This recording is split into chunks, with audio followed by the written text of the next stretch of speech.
Brenden is one of the guitarists for Those Left Behind, a metalcore band hailing from Adelaide, South Australia, known for blending aggressive instrumentals with melodic elements, creating a sound that is both heavy and emotive. Their music delves into the themes of personal struggle, resilience, and the human experience. Notable releases include singles like Negative and Ouroboros, which showcase their evolving sound and lyrical depth. Brenden is not only an amazing guitarist and songwriter in his own right, he is someone I would call a close friend. How you going, mate? Not too bad, bro. And yourself? Yeah, I'm good, man. I'm good. It's good to see your face and chat. Yeah, man. It's been good. It's been Yeah. good. Normally there's Uh, like lots of loud music going on all at the same time. So I know, right? It's what do you call it? It's really nice to actually have a bit of a chat, sort of one on one, rather than what do you call it? Outside of a noisy, what do you call it? Noisy pub. yeah, Otherwise, people yelling and screaming, or in a hoodie, freezing cold. yeah, fuck you. Or getting halfway through a conversation and suddenly realizing that the band you're there to see is about to go on and being like, it's I gotta bail. Go time. Yeah, 100%, man. 100%. Rock and roll. Dude, what's been going on, man? I haven't chatted to you for a while. What's going on with you? What's going on with the band? Oh, not much, man. Just me myself, just working away and just writing songs. In regards to Those Left Behind, yeah, we've just been getting ready to release one of our new singles. So we've got a new single coming up called "With Death." Fuck We're just, yes. yeah, dude.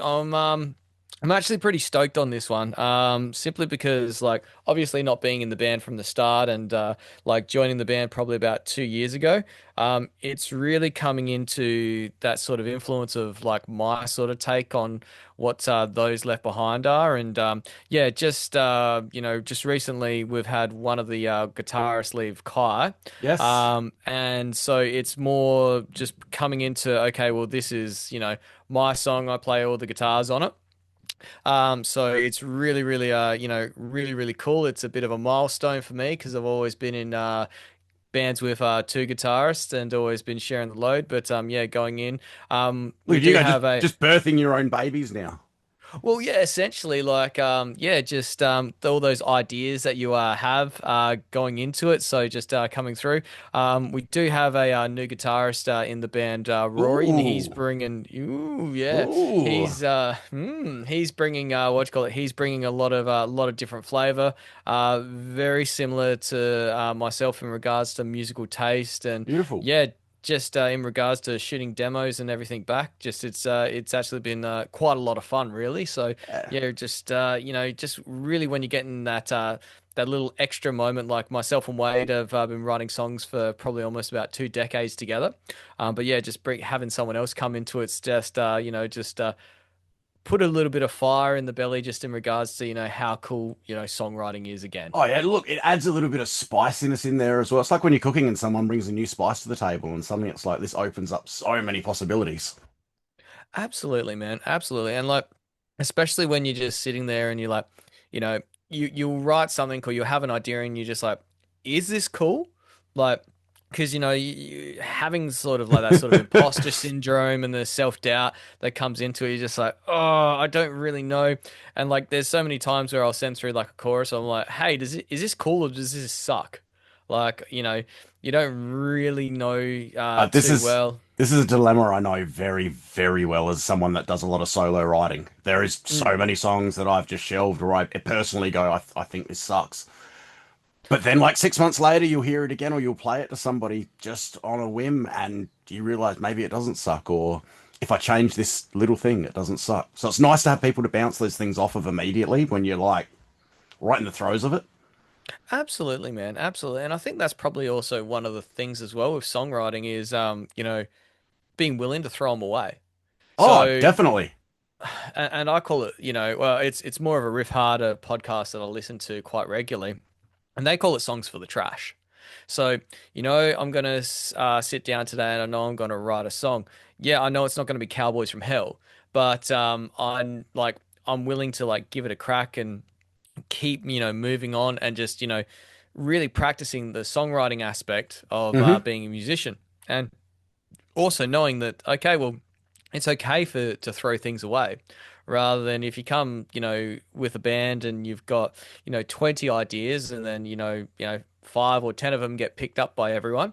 Um, that's cool rather than if you're only coming in with like 2 or 3 ideas, you bring them to the band and then the band's like, nah, I'm not digging or I'm not vibing any of this. You sort of like get a little bit more attached to those riffs rather than just being like, okay, well, you know, this isn't what you call it. I think this is pretty cool, but the next thing that's better is the next riff that's coming.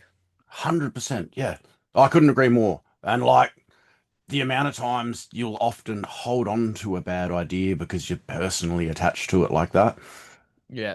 And learning to shed that stuff and being able to like, it's songwriting's a muscle. The more you exercise it, the better it gets.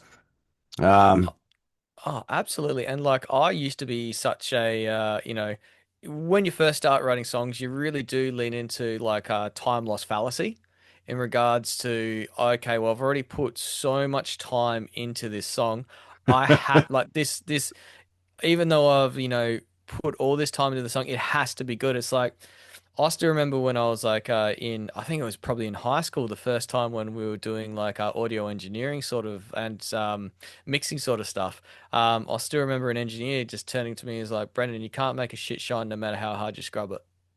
yeah, And I'm like, nah, he's right. And I think you just you learn more from what you got wrong rather than what you got right, and not exactly like we're getting everything right out at our camp, but you're learning and you're not looking to make the same mistakes, and you just hopefully do improving, and that's why we call it Riff Mountain because you're always climbing, you're always yes. climbing, Yeah, I and love that. I love that. And that's something I do as well. Like I'm sitting in my studio at the moment and I'm always writing and recording, but I look at them as exercises in learning. dude, absolutely, and also like embracing things that are just pushing you outside your comfort zone. Because I always saw myself as probably a bit more support staff, like in a band. Yep. So, in regards to structuring, writing, melody, and just putting the finer sort of parts into it in regards to, what a song looks like and does it structurally make sense and is it interesting and is it good for the listener to hear? Rather than now at this particular point, it's more leaning into like the lead stuff, and now I'm writing a majority of the lead for the stuff, and actually like, well, where does there need to be an underlick? Where does a pop drop need to come into it? And then also, how can I then best support the vocals as well? So it's having that sort of discussion with Tim when we'll send through a song. It's like, well, I see this as the verse, the pre-chorus, and the chorus. Where do you see it? He might have a slightly different idea to it. And I'm like, okay, well, what are you thinking? Are you going to do something percussive that's going to be with the music, or are you going to create your own melody off your own back? And then having that, okay, well, if you're creating your own melody off your own back, well, then I'm not going to clutter the mix then with just some lead just to make myself feel a little bit better. Yeah. I'm just going to go back because that melody that you've got, I'm going to get out of the way because that's the rock star. That's what you want people to sing, and that's the stuff that you want people to remember rather than a whole bunch of stuff going on at the same time. And like, I think that's where, like, you look at some of the greatest bands, like, the sort of hardcore bands, and even punk rock, man, like, 4 chords and you can create your own melody. Yeah. I mean, Four chords and a little bit of room to breathe. exactly right. And like, at the end of the day, well, bands like Oasis, like, the Gallagher brothers are just the absolute kings of it. It's like, well, okay, who's going to be creating the melody here, and then who's getting out of each other's way? Yes. Yeah. Yeah. And I think that's probably also, especially as a guitarist, is like, well, the vocals are absolutely key unless you've got Thunderstruck sitting under or something like that. Unless you got that riff, Yeah. you probably you probably need to write something that's going to be rememberable, especially like alive as well. And look, often to me, some of the best leads or solos are ones that you can sing along to. When you're singing, Live, you know what I mean? living on a prayer, Oh, yes. Oh, dude. all day. All Yeah. day. Absolutely. Like, Richie can shred, but then there was also something about like what he would do. It was his vibrato that he would bring to it. And it was the notes he didn't play Yes. that were more important than the notes that he did play rather than just be like, just an absolute shred fest. Even Dimebag, man. Like, I mean, that guy Oh, could fucking wail. yeah. But then he There's rips so out much, Walk. yeah, but so much character to the way he played, and just the note voicings, and that are just so dime.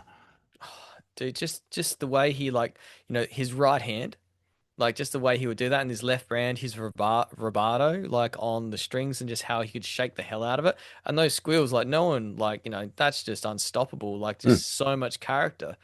And then you even see guys like Hetfield as well, like the right hand of God, yeah, like just so much power and just so much sustain and just it's three fingers on the pick. yeah, I've absolutely. just learnt this trick. I've just learnt this trick. Three fingers on the pick. So when your upstrokes are just as heavy as your downstrokes are. Dude, they're so It's the and it was silliest little thing because normally I play with like my pick on like a little bit of an angle with the two fingers. yeah. Switching to the three and kind of being that little bit more aggressive. Oh, Well, and it comes back down into like sort of they're little things, but they really do matter.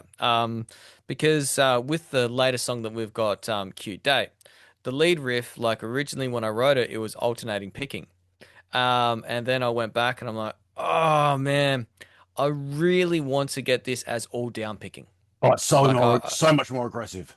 so much more aggressive, so much more character, and so much more pop. Yeah. Like, it's at 190 beats per minute. And I just was like, oh, far out. I haven't played like that. That's not my like wheelhouse. Like to do string skipping and to do all that down picking, it's not necessarily in my wheelhouse. But I was like, all right, well, I've heard it this way. I need to get it. So it was like putting that time in, starting at lower beats per minute, just building up that stamina in that wrist. Because I'm like, no, I'm not going to be the alternating picking guy for this because once I've heard it, and even Andy, I was sitting there and we were going through what to call it, the riff, and he's like, oh, and I'm Is that like, Andy Kite ad against the grain, guys? I'm assuming. Yes, Andy Kayat against the Yeah. grain. Shout out to Amazing guy. Andy. Yeah, Oh, amazing.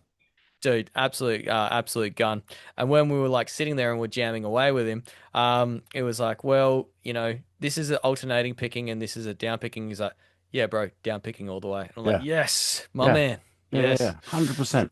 I think I'm lucky in some respects. I grew up wanting to play like that super, super fast pop punk, that muted.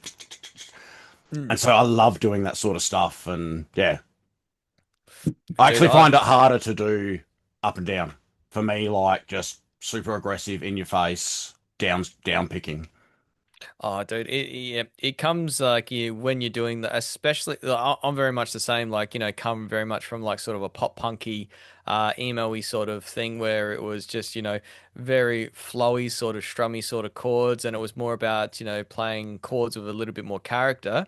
Where now you're focusing on string skipping and muting the strings and just making everything cut absolutely perfectly, Yeah. and just really identifying with that. And that was probably one of the big things about when it was like, okay, well, coming across to those left behind, how am I going to essentially still bring the character of, how I like to play, let alone actually what's actually going to suit the band, Yeah.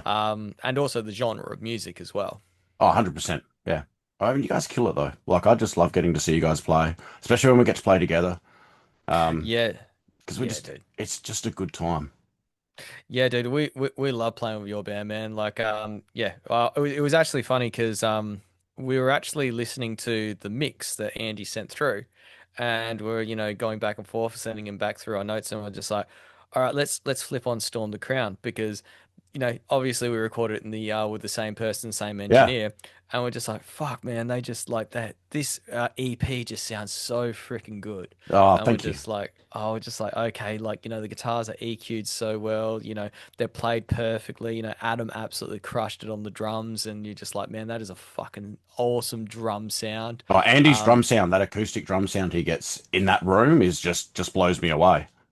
Yeah, dude. Like, and that was the thing. It was like when we were actually having a listen to it, and especially to the drum tones, we're just like, "Fuck, man!" Like, Adam absolutely killed this, man. This guy is an And absolute monster. that last EP, like we did the drums in one day. He did all six tracks one day, and that's getting there, setting up, getting the drum sound, and then he just went go time. I went outside for a bit. I was like, because I think all of us were there that day, so we're all like crammed up against the walls on couches with the drum kit in there. Mm, I've just gone, I need to go outside. I just want to get out of here for a bit, let them do their thing. And mm. I think in about half an hour, he smashed three of the songs out. Yeah, dude. What's called obviously spoken to Adam and like hang out with him quite a fair bit, but like he seems like he knows exactly what he wants. Oh, and then some.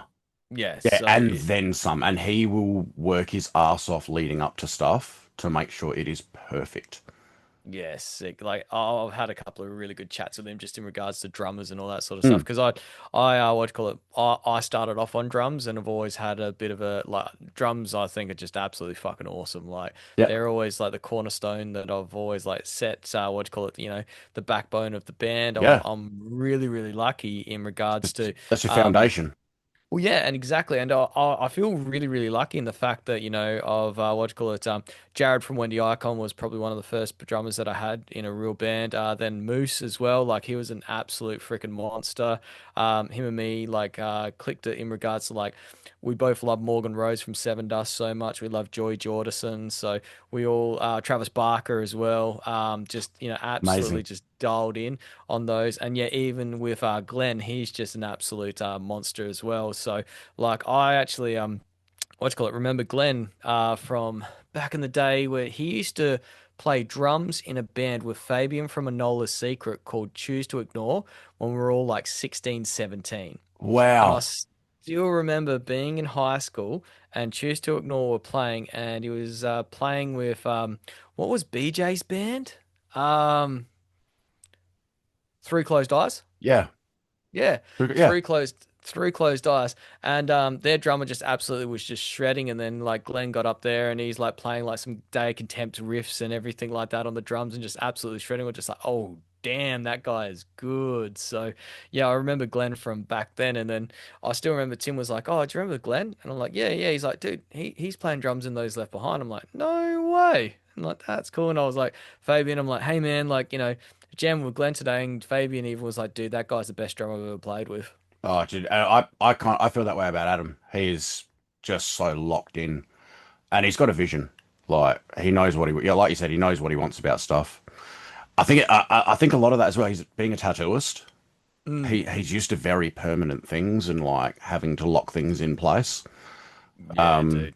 Yeah, just amazing though. Yeah, so much fun to work with, and like he's so laid back and easy as well. Like, yeah, so I know exactly what you mean. It's just having those type of people in the band just makes everything so much easier, and yeah, it's the Yeah, amazing.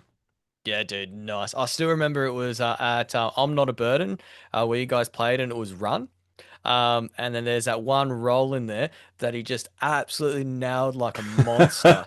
And I was just like, oh, damn, that is a damn good roll. And then I was like, whoa. And then I went up to him after the game, like, dude, you were fire that night. He's like, yeah, man, like normally that's played off of what do you call it, three or four toms. And I had to hold back and I was like, just gripping it and ripping it. I'm like, dude, whatever that was, it was freaking awesome, man. That was Yeah, so good. he's and that was what that was like 40 degrees on stage that day. Oh, dude, It was brutal.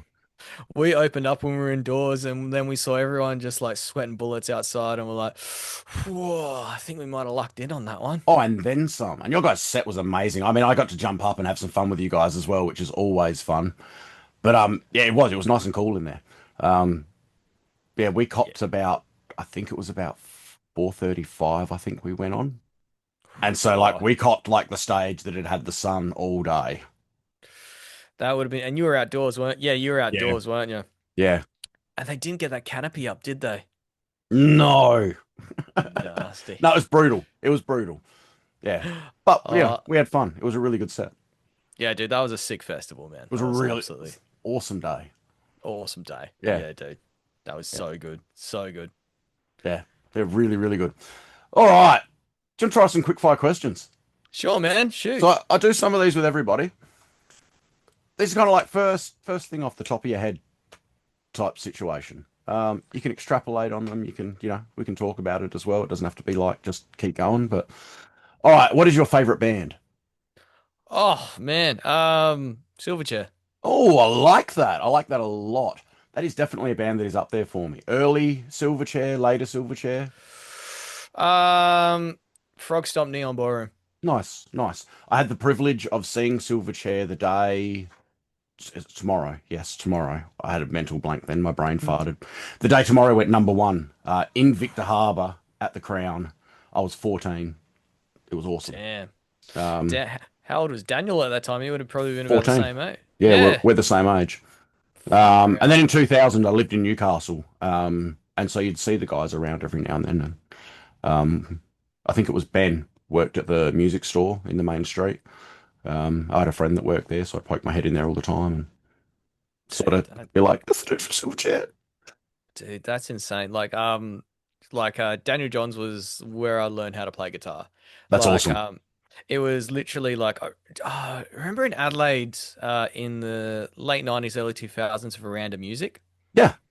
Yep, and you used to go there and you used to buy bootleg VHS. Oh, I don't remember those. Bootleg VHS, and I still remember me and Tim would used to always go in there, and some of the big ones we would buy from there was Marilyn Manson, Fear Factory, Silverchair, and Slipknot. Yep. And they would just be like random gigs from from Okay. Germany and all Yeah. that sort of stuff that had just been recorded from overseas and then sent over, and it was just so good, man. And I still remember it was the Neon Ballroom era. And it was what you call it, Silverchair, and I still remember just sitting there watching Daniel play and sitting there with a guitar and just looking at where he would to go on his fretboard. And even to a point that rather than using my ring finger as my anchor on my power chords, it was my pinky finger. Yep. And it actually so my entire time playing in like a Nollas is I'd always use my what do you call it, pinky finger as like my chording Your two and like finger, just your two finger yeah, power chord. exactly It's right. not So really a just chord; it's a dyad, really, isn't it? yes, yeah. Look So at look at and me getting then technical there. oh, look at you. Someone's doing well.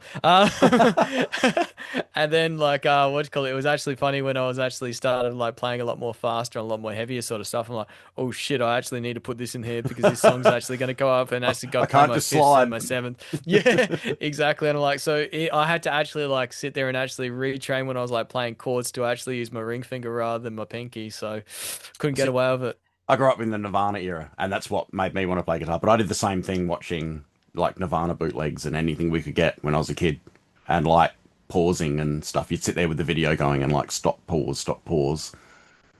Dude, Yeah, it was such an interesting way to like just learn how to play, and when you could just figure out how to play those and just all those like different cool little different accents they would like put on chords, and you're like, why doesn't mine sound like this? And you yeah. literally by wearing out the tape, and you're just actually like, oh, they're actually like He's just moving the resting his finger hand up. funny, or Yeah, exactly right. yeah, Exactly right. And you're like, oh, okay, that's a little bit different. And just yeah, even just those classic Daniel John stage moves, I was just like, man, these are the freaking bombs. Yeah, I it was the first probably rock star that you actually like for me was to actually like fall in love with and just be like, far out, this is the man, and yep, this is what I think music is.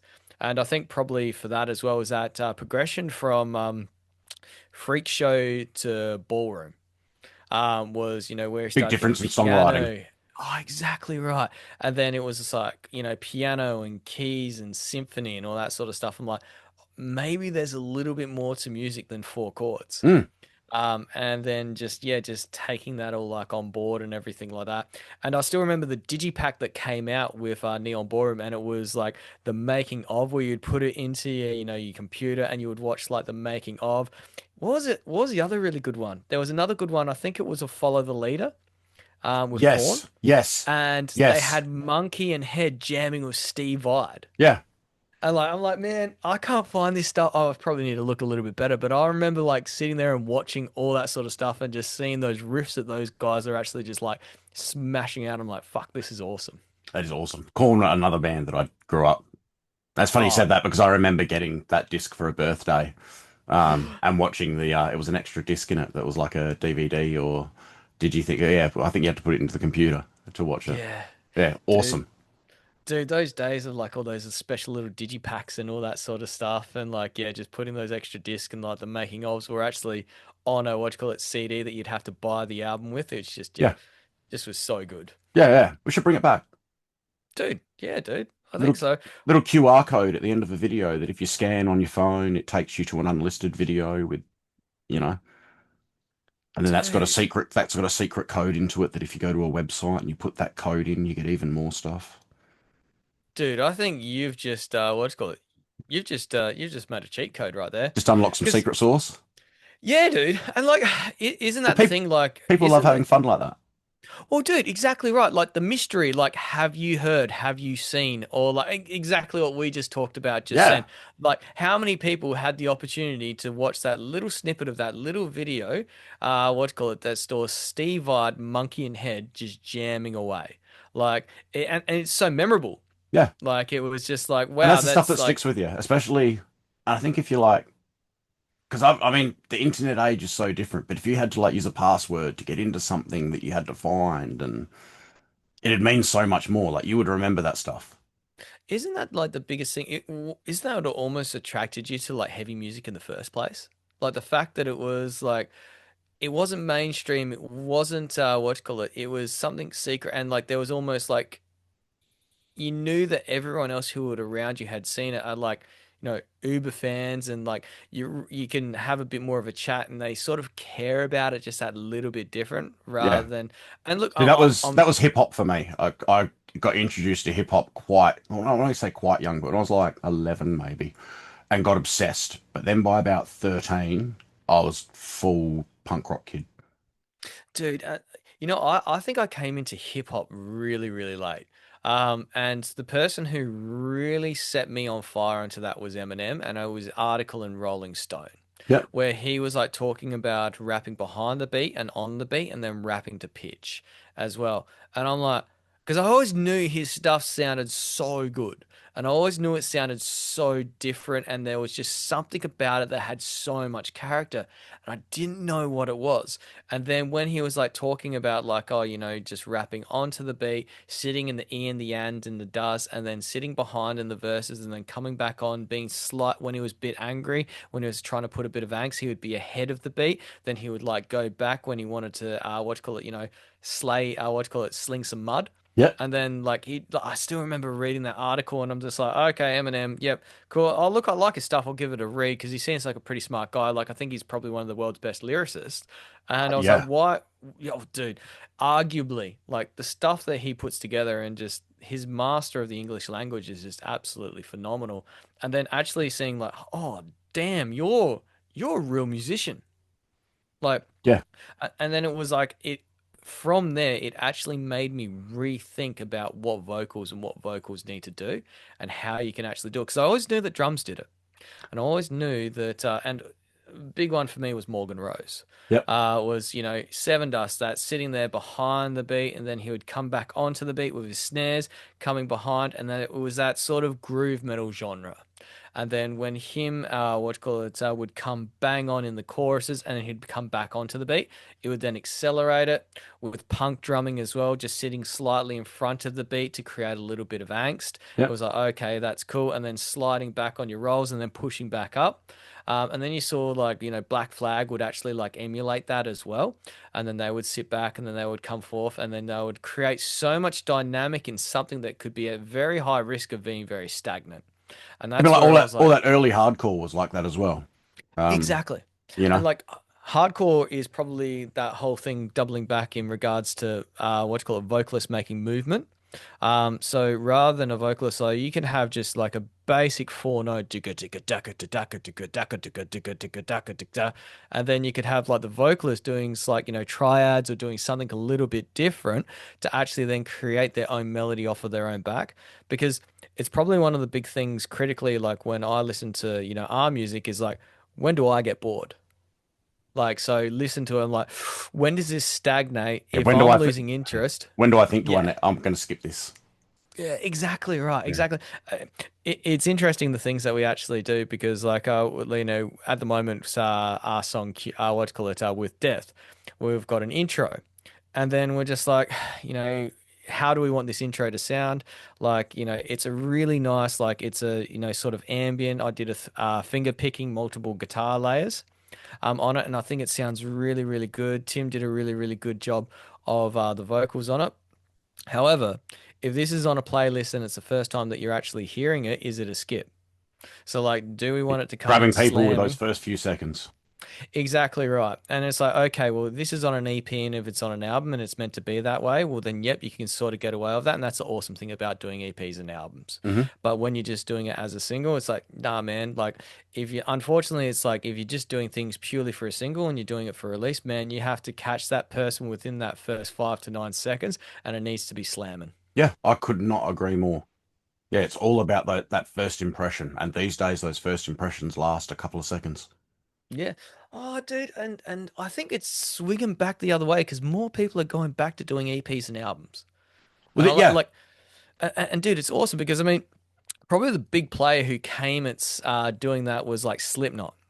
They turned around and said, "We're never doing another." Or Corey turned around and said, "We're never doing another album again." And then Jim Root's like, "Get me off the road. I want to write an album." yeah. And I'm like, "Yes!" Like, and I think there's just something as a musician when you're writing an EP compared to writing singles. It's just, writing each song. How does it tell a story? How do they sit together? What does the track listing absolutely look like?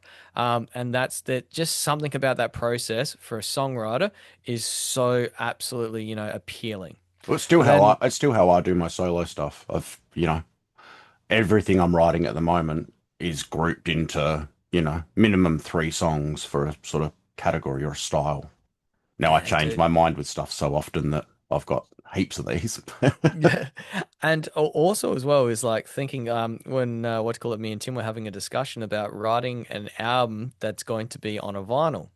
So what does your track six look like? So you've got Yeah. your intro, and then there's going to generally be a slam and intro, Yeah. and then on your side B you Yeah. generally have What's your sort first of a B-side? melodic one. Yeah, Yeah. your melodic one that builds into it, and the people who do or the band that does that, I think so perfectly in the modern era is Under Oath. Yes. Oh, Yeah. dude, you flip that and it's just like so ambient, so like they come in so like, slamming, and then side B comes in so soft. It's like the Tale of Two Cities. Thursday War All the Time was exactly the same. Like, yeah, dude. And they're the albums that, arguably the ones that sort of like, changed my mindset of like how I wanted to see music. So Under Oath and Thursday were massive influences on me. Yeah. Well, Like, the other one I think is always important is the third song as well. yeah. So your first song, you kick people's ass Mm-hmm. and you make people want to listen. Mm-hmm. Second song, you can put most things as a second song, but you want to put something catchy, something, maybe something not completely left of field. Third song is your skip the album song. Ah, right. So you get three songs in, and that's where you start to make decisions. Do I want to continue listening to this band? The first song was great. Second song was good. What are we doing on the third one? Am I going to continue? So what And do you you and create? now that you know that, go back and look at old albums and look at the third song, and you'll be like, these are slamming songs. These are Oh, singles. You'll see a lot of singles as the third song. So first song will be an awesome intro banging song. Second song will be something. Third song's the lead single. so Killer, talk to me. Your third song, what does that look like? Are you going slamming? Are you going catchy? Or are then you going interesting? So there's Depends on the something there. project. Depends on the project. Mm. So, If I'm in the middle of doing like a slam album, the yep. third song is going to be brutal and slammy and is going to start with the biggest, dirtiest pig squeal you can imagine, with every effect thrown on it to make it sound even dirtier. Like, Mm. I want to punch someone in the face with that third song because that's the song that they're going to, slam. I mean, slam again. You could do that with the Mm. fourth or fifth song because slam songs can only go for, a minute sometimes. So, Mm. but it depends on the project, If you're doing a Sure. sleep token type project, that third song might want to be a massive, massive, like symphonic type intro, Yeah. And you so know? that's where I was like thinking about that what do you call it? That interesting sort of intro into first verse, into half chorus, but stripped back into verse, and then what do you call it? Into verse, and then into full blown chorus, and then into drop into what do you call it? Drop into bridge, and then come back in slamming. Yeah, yeah. Um, what do you call it? It's like almost like a pop method of writing. Um, Interesting you should say that because that was the method. So when we were in a band called Wishlist, for a song called I sing on a wishlist album. You did, yeah. That's with the old Bergen, Yeah, Making of a Dream. yeah. That's it. Back, That makes me feel very old. Oh wow. Yeah, I remember that. It was that second one second crack that we did with Matt Holland. Yep, I remember. Um, I don't think we ever actually really officially released that. Because when we got the first what you call it mix back, it did not sound the way that we wanted to hear it. There was all these little things that were actually in there. So um Matt would like just, just do like jug, jug, jug, woo, and all these like little like, things. And the recording engineer at the time was just like, oh, that's dumb. And then just like put it down in the mix. Ah, And then for some reason, when it went into mastering, the person who was doing the mastering was like, oh, everyone must really want to hear this, and just rammed it straight up to the front. ooh. So we were getting our press back from the what do you call it from the people who were doing the CDs on the day that we were set to go on our tour. Ooh. And I still remember we were standing at I think it was at Moose's house, and we've got the van all packed and we're waiting for Wade. And Wade was, he was going to pick up the CDs. And we give Wade a call and we're like, dude, where are you? And he's like, mate, I'm at the CD place. I'm literally packing the CDs for him. He's folding them, he's putting them in. He's like, they're behind schedule. And so Fabian's on the phone, just absolutely tearing him to shreds. The cut was absolutely wrong. They had to reposition some of the things, and they had to rewrite. And it's music for making masakis, where it was supposed to be music for making mistakes. Um, so we got it, All mate. the horror stories. It was absolutely bad. It was so bad.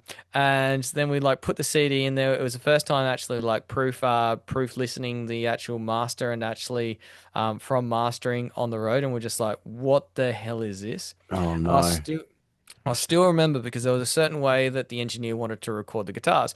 Is he wanted rhythm in one side in your left, and then lead in your right. And I said, no, no, no, no. I wanted to have rhythm left and right panned, and what you call it, and then lead guitar right up the center when we're not double tracking. Yep. And he's like, no, no, no, this is the way it's got to sound. I'm like, it's gonna sound weak, mate. I'm not really a fan. And then Brett was just like, well, this is the way that we're doing it. Fabian's like, oh, let's just trust what Brett thinks. I'm like, all right, cool, well, whatever. I've been voted out. And then when we're listening back to it, it was just like, oh man, this is sounds pretty thin. But yeah, doubling back to that, it was a song that we called "What She Doesn't Know Can't Hurt Her," and that's like it was. I think we like took the structure from a Hilary Duff song. It's awesome. It was either a Hilary Duff or an Avril Lavigne song. And yeah, it was one of the like structurally writing songs where we would put it together. Where it was just like, okay, we wanted to sound like this, we wanted to sound this, and I dead set reckon it was our track three. Actually, yeah, it was. I reckon. I don't even reckon. I think we got back to Adelaide. We played one black market show where we had them on sale, and we're just like, nah, we're gonna go back in. We're gonna redo what you call it, all the what you call it. We're gonna double track the guitars. We're gonna fix up the vocals, and we're just gonna re-record it and re-release it, because this isn't any good.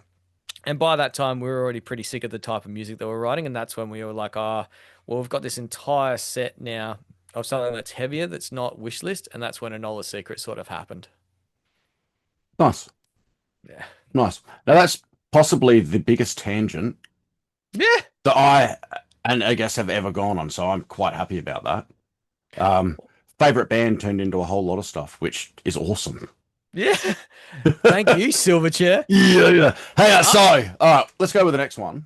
yep. Who's your favorite South Australian band? Favorite South Australian band. That's a tough one. Mine changes all the time. Currently, mine would be Stabitha and the Knifey Wifeys. I'm really digging them.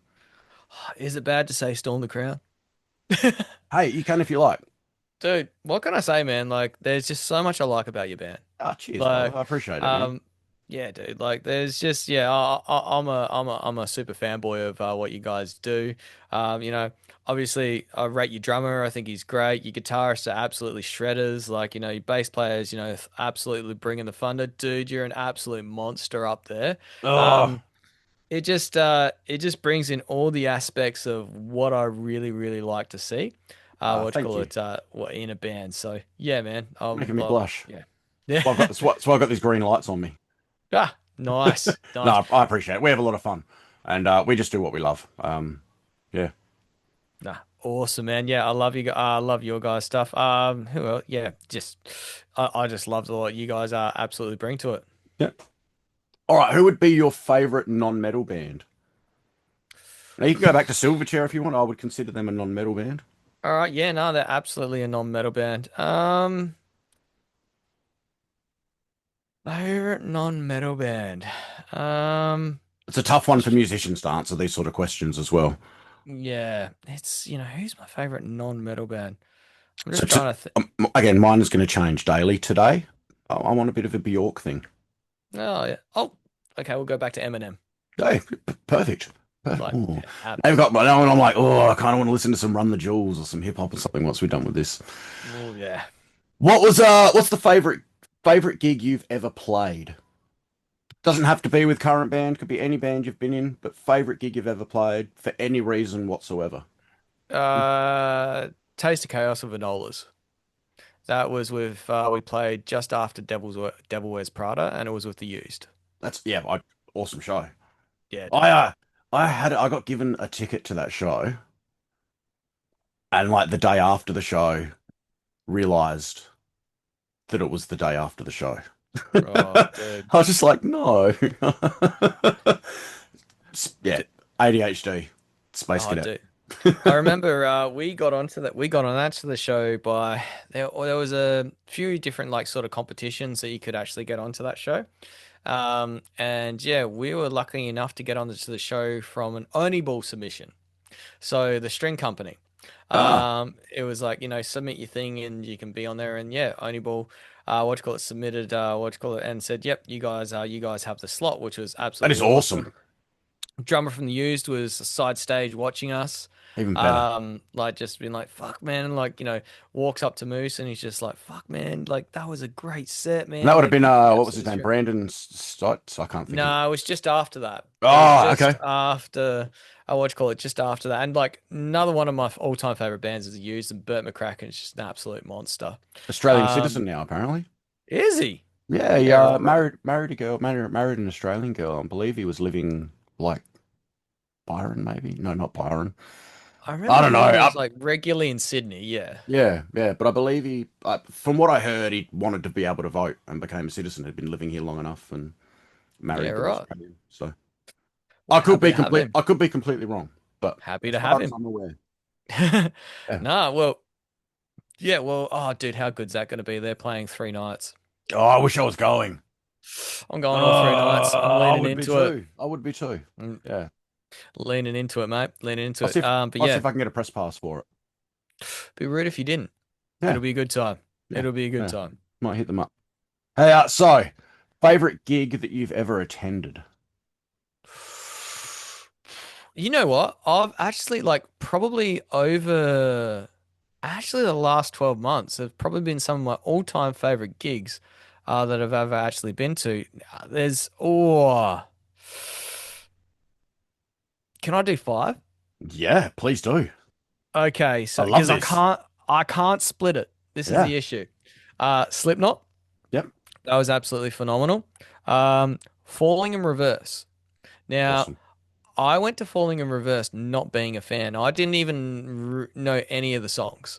So, because my wife was like, "Oh, Ronnie Radke, Falling in Reverse, Escape the Fate, like these guys are absolutely awesome." I'm like, "Oh, okay, all right, well, I haven't really." And then what you call? I didn't even know about the controversy about Ronnie Radke. Yep. And I'm like, I was so oblivious to the whole thing. And then he gets up there and he's having a sook about his in ears and all that sort of stuff. I'm like, man, this guy's so Marilyn Manson. Like, I can see Manson doing this sort of like blow up. And I'm like, oh, okay. And then when everything like kicked in, I'm like, oh man, this is so good. This is like absolutely insane. Mm. Yeah, so then there was what do you call it, Marilyn Manson. So who have I got? I've got what, Slipknot, Falling in Reverse, Blink 182. Yes. That was absolutely phenomenal. Just to see Tom back out there again. What you call it? Parkway Drive. Oh my God, what the hell was that? Good dudes. That was Again, I wish I was at that show. I didn't get to go, unfortunately, but dude, I love those boys, and I've had the privilege of being able to play with them before. So, um, dude, awesome band, awesome people. dude, dude. Actually, I think Parkway Drive was probably my second ever. like real show that I ever played. Because I remember Nice. with Wishlist, we played oh, what was it it was remember there was that youth center, the castle or something like that? And then we play oh not the castle, I can't There was the remember. underground in the city. No, it was what do you call it? Carclue. Oh, yeah, yeah, Cuckley. Yeah. Yeah. Yeah.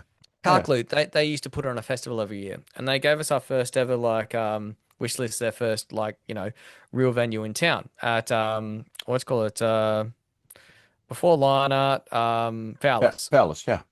So from that we played there, and then I think it was Ant from One Way Out or Gary who came up and was like, "Oh, do you guys want to come play with us the following weekend at Enigma Bar?" And we opened. It was One Way Out. STR, I Killed the Prom Queen and Parkway Drive. So that's awesome. Yeah, dude. I think I was probably there. Yeah. Dude, that was what do you call it? That was what do you call it? Yeah, our second gig. That's And amazing. then dude, like to actually what's it called it? And then to see that stage show that they put up at like was just I've never seen anything like that. Like I don't think I ever will see anything like that. That Mm. was unbelievable. Well, the next time Um Parkway come around, hopefully. oh fire. I don't know how they could beat that. Oh, I mean, obviously we play with the symphony orchestra, but Well, there is that. yeah, Yeah. there is that. I mean, how much more closer can you get to Metallica? Like they are just like they're literally how crazy is that? They're literally in that genre. Yeah. Like they are literally in that what do you call it bandwidth now. Like Yeah. it's insane. And the last one I reckon probably would be Story of the Year at the Gov because Nice. That would have dude, been because it would have been intimate. Like, oh, what's that? and there Still was like 800 people in there, but like it's still intimate feeling and like you're like at the local. dude, and it was so good because like all my best mates were there.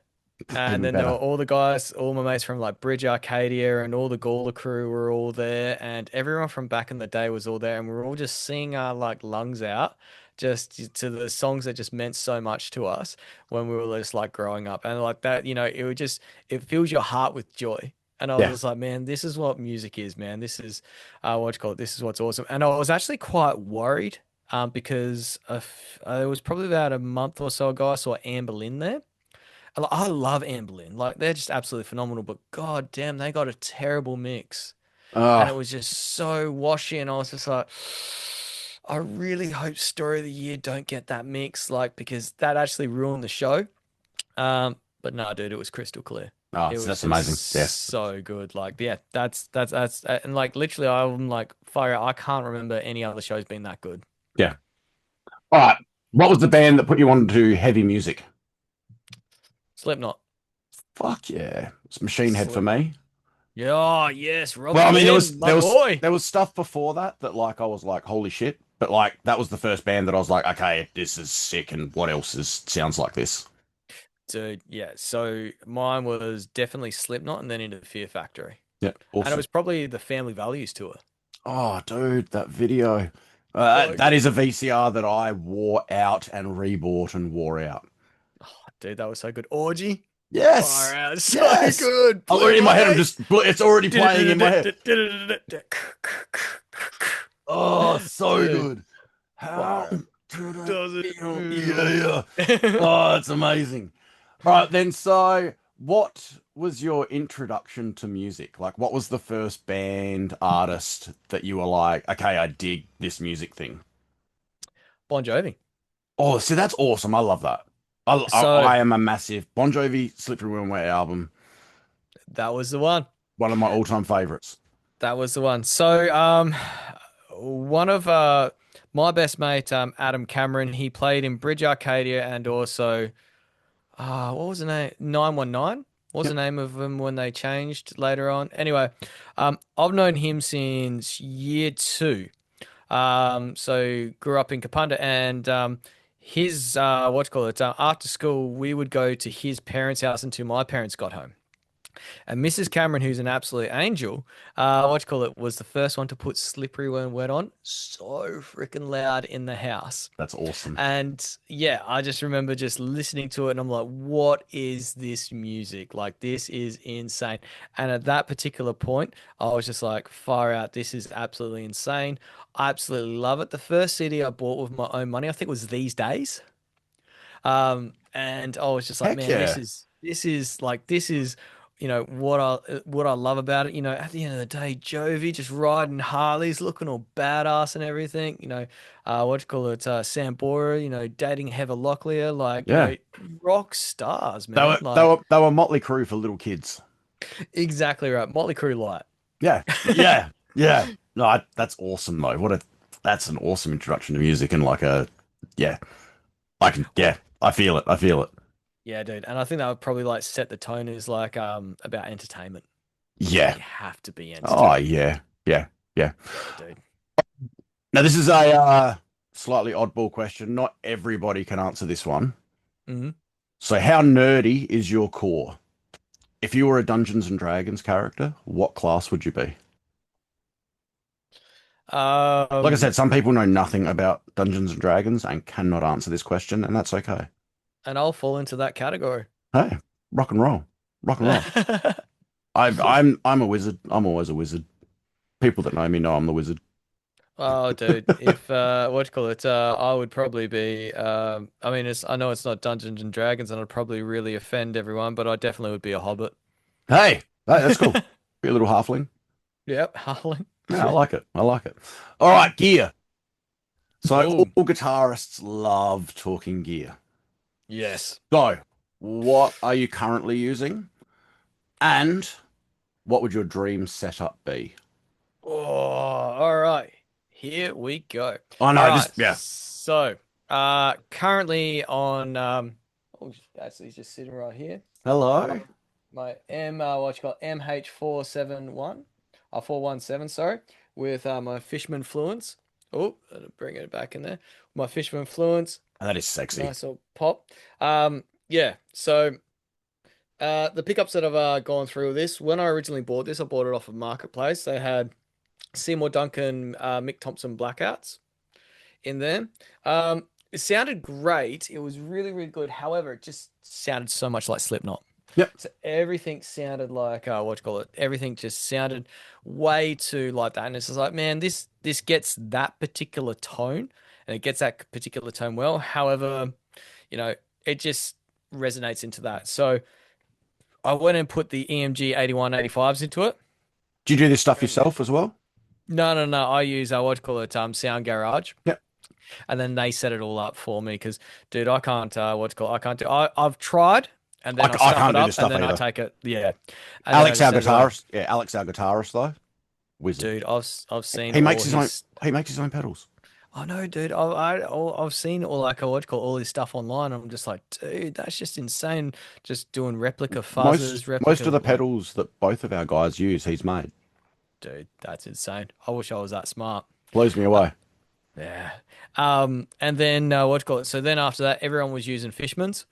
And I'm like, well, all right, I'll lean into it and I'll go get some Fishmans and yeah, put them what you call it into there, and then that's what I've been doing. So yeah, that's my LTD that I normally use. I've also got the Mark Holman from Suicide Silence custom or his custom shop 7 string. And because I've always loved those what you call it Randy Rhoads style guitars. And the fact that it had Fishman's in it, had a Floyd Rose, yep, use it quite regularly. Unfortunately, just using a Floyd Rose, what do you call it, just restringing it is just a bit of a pain. Does take a little bit of time. And look, at the end of the day, man, like I'm not a shredder really, so like I do like to do some dives and I do like to do some squeals, but I'm not really ripping too many solos or anything like that. But yeah, I do like to bring it out on stage from time to time. But just sitting there with the Rose, when you're just riffing, nah, just isn't for me. I just like to just sit there and just use the daily driver. And most of the time, I'll just be like, get lazy, go to a gig. I'm like, okay, I know I can like restring that pretty quickly. I'll just like shoot that out and I'll just use that one. Oh, like when Um, you're comfortable with one of your axes, like it just becomes part of you. So Especially when it's your daily. Yeah. Like, because you're just riffing out to it just every single day. Like, you just know it. You just, know what you can get out of it. And then, like, just the Holman's just absolutely insane, though. Like, every single time, I'm like, man, I need to be playing this more. But yeah, it just generally sits there. It looks so good. It's got the gold hardware and everything. So that's absolutely rad. So, yeah, generally do use that when we play live. I've got a, what's called it, a Kemper. Oh, you're And right. I'll rock on the Kemper. I am rocking the Kemper. Yep, the Kemper bad boy just there. I can't get past my Mesa Boogie tones. Yep. So I use a Mesa Boogie that I EQ through the preamp and what do you call it? Put a TS9 in the front just to pump some overdrive into it. So that's I'm really really happy with that tone. I'm a bit Um, obsessed with finding IRs at the moment, so yeah. yeah, Ha completely obsessed. oh, Especially Mesa stuff, and I'm constantly looking. dude, have you got the Bogram down tunes? I have not. Dude, We'll well, I'll talk. sort you out. So the Bogram down tunes. So when I'm doing my demos, I use the one knobs. And the ones I've actually found that actually sit really, really well are the Trivium packs. Okay. So I'm not a Trivium fan. So I just, yeah, like I don't know. There's just something about them that the songs just never really like, just landed for me. Yeah. However, sonically, I've always thought, fuck, this is a great sounding fucking album. Like the way the music sits and everything sounds good. And yeah, the what's it called? They had like the one knobs. The lead's got the most perfectly balanced chorus and lead, especially for the stuff that I have. So I use them quite regularly. Um, when I'm what do you call it double tracking, generally I will use on my left and my right, especially for my lead channels. Yep. I will use the stock Bogram lead, then turn off and on the what do you call it chorus and delay, and then on the what do you call it so on the left hand side and then on the right hand side or vice versa, I'll use the exact same one, but then I'll switch out with the Bogram rectifier IR, and it Okay. completely changes the character of that particular sound. And then it just gives it enough sort of taste. Actually, it sounds familiar enough, so that means it like pairs up and it's not too harsh on your left and your right, but it's it gives you enough clarity to actually like make it sound Yeah. really really nice. Clarity, but with that point of difference still. Exactly right. Yeah. And then yeah, just for my rhythm tones, I'm generally using the Bogram one knob IRs. I use the EVH, and I also use either the Mesa or the 60 or the 5150, sorry. And then most of the time I'm just using a what you call it oversized rectifier cabinet. No, beautiful. So they're the Yeah. ones that I'll generally fluff around with. So live, I'll use my Marshall cab for on what you call it on stage sound. Yep. But then through the front, I'll be going straight to front of house with this one. And then that's a what you call it Mesa oversized. At least you are running something on stage, though. A lot of people don't even do that. I just like the movement of air. Like, 100%. There is something about just standing in front of an amp and hitting a chord. oh, exactly right. Like, and also like, rather than just like always going and worrying so much about, oh, I can't hear myself through the wedges. I can't hear myself through the wedges.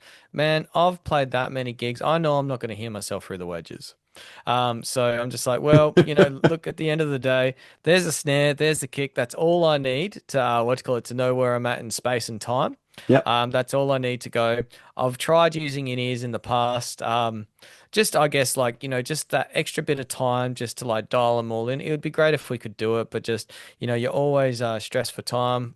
You've also got like for me, I also do all the videos and everything. Yep. So I do all our like live recordings and everything. So generally, I'm setting up like all the GoPros and everything like that. So essentially, I'll get up there, bang, I'll do my line check, make sure everything works, bang, put that to the side, and then start Creator setting mode up. comes on. Yep, Yeah. exactly. So, and I do once again, I love drums. So generally, I'm setting Glenn up with probably about 3 to 4, sometimes 5 cameras to do his like what do you call it drum videos. But then use that for the edit. I'll have stage left and right, and have something out the front as well. So you've got 7 to 8 cameras running at the same time. You just bloody hope that they're all recording at the Oh same yeah. time. So, Yeah. just trying to get all that done within that very very short 15 minutes. that you've actually got, yeah, running through there. But yeah, dude, with the Kemper, you just know it's just going to sound good. Before that, I was using a 6505 sometimes, and then what I was doing, I was putting an EQ through the preamp. I was putting a noise gate through the preamp to cut off the fuzz, but then a noise gate through the front as well. Then a TS9, Ibanez TS9 through the what you call it front to drive it a little bit harder and scoop the mids. So that was to get that sort of tone. But generally, something would always go wrong. Yeah.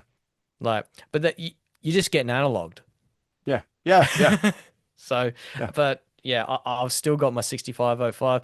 I've got it up on Marketplace. I've got it set as a price that I kind of don't want to sell it because you just one day you're just going to go back to it, but you're just like, oh man, I am. just it just, I'm lost so like that with gear. I can't part with anything mm. because it's like, what if in 5 years' time that I want to play a lick that guitar's perfect for? Well, I think I've been playing seven strings now, solely for 3, 4 years now. And then, but then I've got, yeah, far out. I've got my, what's it called? I've got my clips. I've got my Randy Rhodes, my camo Randy Rhodes as well, my Jackson camo Randy Rhodes that I absolutely freaking love. But then they're just like sitting there. Oh, and my telly as well. Absolutely love my telly. Yeah, that thing's just absolutely wild. Chucked a Seymour Duncan Invader in it. Just sounds, Oh, it's just yeah. absolutely screams. It's one of the biggest guitars I've ever like played. Like I just love I love screams. tellies. Yeah, I love Just tellies. so beefy, Yeah. so beefy. So But what would your dream setup be then? If you could, like, money's not an option, you can go grab whatever you want. What are you picking up? I'm staring at them right now. What's called Horizon Evertunes. Yeah. So seven string Horizon ESP. What do you call it? Horizons Evertune. I've heard so many good things about those Evertunes that they just sound so good and like they just like hold and resonate their tuning just so absolutely perfectly. Being a very percussive rhythm player, I think it would like probably sort of accent and like really lean into like what I'm trying to get out of a what do you call it what out of a guitar and also for tracking as well. When we were tracking with Andy, he was like, yeah, I was using an Evertune and we tuned it once throughout the entire day, and I'm like, man, that's insane. Yeah. Like. When I was watching a doco with the guys from Alpha Wolf, they were talking about Evertunes as well and how they barely ever like need to tune and just like how they just wouldn't look back. And I'm like, whoa, wouldn't mind grabbing those. But then like, you always, I've had in the past, back in the Enolas days, I had my Gibson SG, which I absolutely loved. I had my Gibson Les Paul as well, which I absolutely loved. But yeah, just being on this seven string sort of kick. But then, oh, actually, if money was an option and anything was an option, there was this what's called K7. So the Korn signature series. Oh, Yeah, dude, K7. It yeah. was like just that I'm gonna look that classic up. RG but like and it was this what's called it like gun barrel grey. Oh, yes, yeah, I like that. It's nice, just Yeah, I'd want it nice. nice and matte and Yeah, just that matte gun barrel oh, grey. Just yes. yeah. Yeah, I'm into Yeah, that. dude. Yeah, that's That cool. was that was it. That was the one. So yeah, probably the Evertune or otherwise the K7. Yeah, awesome. Awesome. Yeah, that's cool. I'd love to get into Kemper gear myself. It's a little bit pricey for me at the moment. I was I'll get there one really day. I was really really lucky. A drummer actually who was an audio engineer from Marketplace was like flogging it and he's just like, "Oh, you're like, essentially like, half price." And I'm like with the what do you call it with the controller as well. Oh, And yeah, I see, was I've like I've got plenty of gear that way as well. And I'm just Um, like far out because otherwise, yeah, 3.5, 4 grand just to like buy. I'm like, whoa, that's a little bit, especially for an amateur like myself. But when you see those ones pop up, you're just like, bad day to be the bank account. yeah, yeah. Hey, sometimes you got to do what you got to do though. Be rude if I didn't. Yeah, mate. What have you guys got coming up? What's going on with those left behind moving forward? So at the moment. We've got Timmy's going to kill me for forgetting the date of the show. Just let me bring that up. Well, Yeah, at there will be links in the bio, guys, as well. So have a look in the bio as well. There'll be links to all of these guys' socials. So at the moment we're what you call it we're in the throes of what you call it writing what you call it we're tossing up between doing the EP slash album. and what's actually going to make the cut. So at the moment, I've got a whole bunch of songs sitting there for like the guys to like get their takes on and to get some vocals down. And yeah, just to really see, what's good and what's actually going to make the cut. So, you have like, 10 or 11 songs sitting there. Yeah. But are they rad? And what are our best? Like, is it best to cut down those to like, five absolute, slammers? Or do we do like the full what you call it, the full tote? So I think we're just spending just a little bit of time just to figure out, which are the good ones Yeah. and which ones are the throwaway, or are they all good? So yeah, we're just working that out. All right, let me just find out those. Sitting on that stuff as well is the most important thing sometimes. Just being able to sit on those songs, let them Absolutely. let them sit and kind of sizzle and see how they feel in, a few weeks' time. Yeah, absolutely. And like I always what do you call it? I'll generally write three-quarters of a song and then wait for the vocals. Yep. Because the vocals I find, especially for my songwriting, I'm like, well, this is the basis, this is the crux of it, these are the riffs. However, what needs to be added, what needs to be taken away, where does the vocalist see it, and how can the music best support like what the that what Yeah. thought process is. So yeah, so we've got what you call it, Northern Mosh United, Saturday, August 23rd at the Northern Sound System in Elizabeth. Which is looking like an amazing show. I know, right? So on that, where we're playing, we've got Sons of Erebus, we've got Bone Reapers, Broken Loose, and Terror Axis, all on there. So it's gonna be Awesome what you bands call as it. well. Yeah, man, it's gonna be an awesome show. I think it's been a while since a metal show's been at Northern Sound as well. I believe so. So Yeah. it's cool that they're trying to get back into that one. I've been trying to get in with what's the name? There's a place down my way down at Semaphore. Okay. The Semaphore Workers Club. Oh yeah. So I've been trying to get them to, get on board with what do you call it, putting on a metal show. Yeah. So just been bouncing back and forth. So hopefully that would be a great summer show. Like just being able to go down there, down the foreshore Yeah. after a show, that would be great because it's right there. So that would be absolutely fantastic. I love that. Yeah, Yeah, dude. you have to think of us for that one. Be rude if we didn't. 100%. One of my favorite memories of hanging out with you guys would definitely be Renmark. And like you guys going for a swim. Well, most of you going for a swim Oh, before any of us had even played. yeah, dude. It was Just just a good day. that was a great day. That was a cool show, wasn't it? It was. It was a really good day. Hot mess. That hot mess. Yeah, that was really, really good. Me and Wade drove home that night, which was probably not Ooh, advisable. that's rough. Yeah, dude. Yeah, we Yeah, did not. no. But and those what's it called it those lemonades went down quite well. Everyone was talking about those. They are hard lemonades there that day. So Yeah, dude. yeah, beautiful, mate. Thank you so much for coming to hang out today. Too easy, mate. Thank you for having me. No, we'll have to do this again. Especially coming up to when you guys are getting ready to drop some stuff. I'd love to have a chat about how the process went from now until then, and yeah, and the album or EP or whatever way you guys go with it. Too easy, mate. We'll shoot you a link to what you call it with death. And yeah, love to hear what you think. Yes, I look forward to it, brother. It is so good to see you. I know we will see each other very, very soon. So it is not a goodbye, but I'll talk to you real soon. Too easy, mate. We'll see you Catch you, soon. brother.